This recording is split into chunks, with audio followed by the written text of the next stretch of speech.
ஆண்டவர் இயேசு கிறிஸ்துவின் நாமத்தில் என் அன்பின் வாழ்த்துக்கள். இந்த நாளின் தியானத்துக்கு தெரிந்து கொள்ளப்பட்ட வேத பகுதி எரேமியா 4ஆம் அதிகாரம் 1வது வசனம். இஸ்ரவேலே, நீ திரும்புகிறதற்கு மனதாயிருந்தால் என்னிடத்தில் திரும்பு என்று கர்த்தர் சொல்லுகிறார்.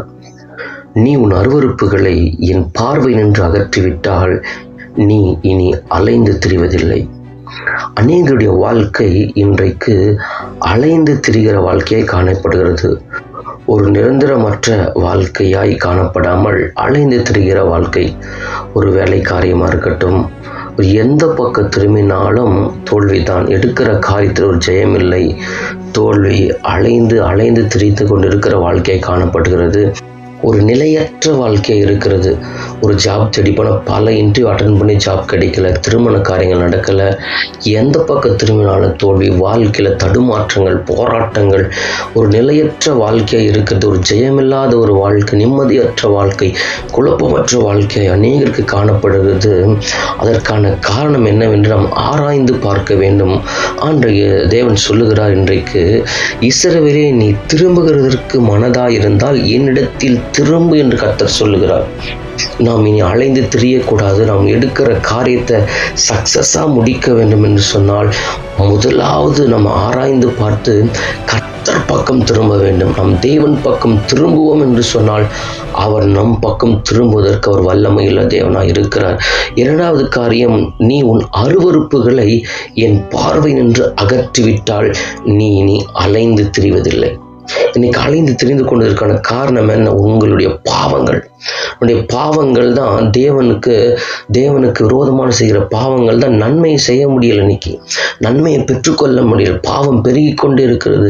பாவத்தின் சம்பளம் மரணம். ஆகவே தன் பாவங்களை அறிக்கை செய்து விட்டுவிட்டா தேவன் இடத்திலிருந்து இரக்கத்தை பெற்றுக்கொண்டு இருப்போம். தேவ பிள்ளை, எனக்கு அன்பான தேவனுடைய பிள்ளைகளை, இந்த நாளிலும் கர்த்தர் நம்மை பார்த்து சொல்லுகிறார், நம் தேவன் பக்கம் திரும்பணும்.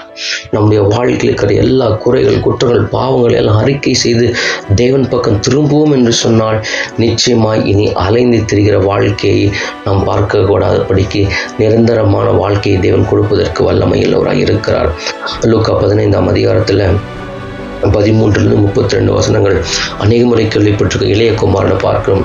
தகப்பனிடத்திலிருந்து சொத்தை பிரித்து வாங்கி கொண்டு போய் துன்மார்க்கனமாய் ஜீவனம் பண்ணி ஆஸ்தி எல்லாம் அழித்து போட்டு பன்றி தின்கிற தவிடு கூட அவனுக்கு கிடைக்காத அவ்வளோ குற்றமான நிலைமையில அலைந்து திரிகிற ஒரு வாழ்க்கை. அவனுக்கு புத்தி தெளிந்து என் தகப்பன் வீட்டுக்கு கூலிக்காரர்களுக்கு கூட பூர்த்தியான சாப்பாடு கிடைக்கிறது, ஆகவே எழுந்த தகப்பன் வீட்டுக்கு போகிறேன்னு சொல்லி ஒரு தீர்மானத்தை எடுத்து தகப்பனுக்கு இடத்துல மறுபடியும் திரும்பினான்.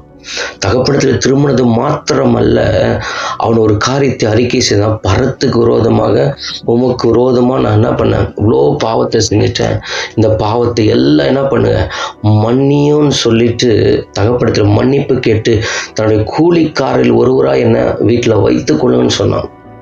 அப்படி செய்த ஜபத்தின் விளைவாக மறுபடியும் அவன் தகப்பன் அவனை அணைத்து கொண்டு அவனை முத்தமிட்டு மனதுருகி அவனுக்கு உயர்ந்த வஸ்திரத்தை உடுத்தி, மோதிரத்தை உடுத்தி, பாதரட்சியை கொடுத்து ஒரு கொடுத்த கன்றை அடித்திருக்கிறதை நாம் அறிந்திருக்கோம். எனக்கு அன்பான தேவனுடைய பிள்ளை, நாமும் கூட நம் வழிகளை விட்டு கர்த்தர் பக்கம் திரும்பி நம் வழிகளை சீர்படுத்தி பாவக்காரங்களை விட்டு கர்த்தர் பக்கம் திரும்புவோம் என்று சொன்னால் மறுபடியும் கர்த்தர் நம்மை உயர்த்தி ஆசீர்வதிப்பதற்கு வல்லமையுள்ளவராய் தேவனாய் இருக்கிறது மாத்திரமல்ல, இனி அலைந்து திரிகிற வாழ்க்கையில் கர்த்தருடைய பிள்ளைகளாய் நமக்கு நல்ல வேலைகளை, நல்ல எதிர்காலத்தை கர்த்தர் கொடுத்து ஆசீர்வதிப்பதற்கு வல்லமையுள்ளவராய் இருக்கிறார். ஜெபிக்கலாம்.